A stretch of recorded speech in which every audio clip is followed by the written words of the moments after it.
একজন নারী, শোনেন, একজন নারী বনু কাইনুকার বাজারে গিয়েছিলেন তার প্রয়োজনে।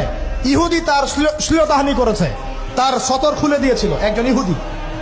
এটা দেখে একজন মুসলিম ভাই সেখানে থাকতে না পারে ওই ইহুদির গর্দান নামিয়ে দেয়। এই ইস্যুকে কেন্দ্র করে ইহুদিরা মিলে ওই ভাইকে শহীদ করে। তখন ওই বাজারে ওই ভাই ছাড়া আর কেউ ছিল না, একজনই ভাই ছিল। এরপরে এই মামলা আসলো নবীর দরবারে সাল্লাল্লাহু আলাইহি ওয়াসাল্লাম। এটা মদিনার ঘটনা।